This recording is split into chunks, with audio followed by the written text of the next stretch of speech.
Halo, nama saya Rizal Fikri. Saya alumni Palkomtek jurusan Sistem Informasi angkatan 2012.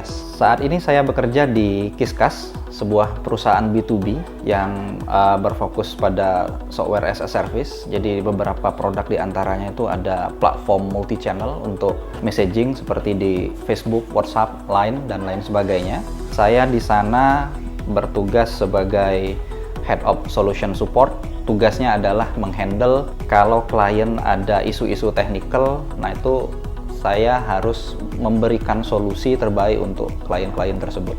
Bekerja di dunia IT ini penuh tantangan, jadi apa yang kita pelajari hari ini itu belum tentu itu bisa terpakai lagi juga ke depannya. Karena hampir setiap hal di dunia IT ini selalu ada perkembangan, pembaruan. Jadi kalau mau berkecimpung di dunia IT itu udah harus siap dengan tantangan-tantangan tadi.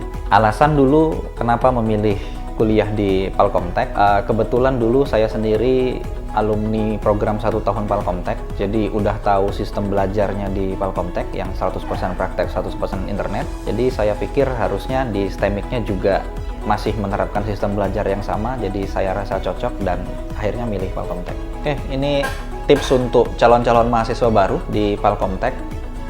Kalau memang mau fokus untuk terjun di dunia IT, jadi kita harus selalu siap dengan perubahan yang begitu cepat, karena hampir semuanya di dunia IT ini perkembangannya itu sangat cepat sekali. Jadi kita harus memaksimalkan waktu selain belajar di kampus, jadi juga manfaatkan waktu di luar kampus untuk belajar hal-hal baru tadi. Jadi kita akan selalu siap menghadapi tantangan-tantangan yang akan muncul di IT.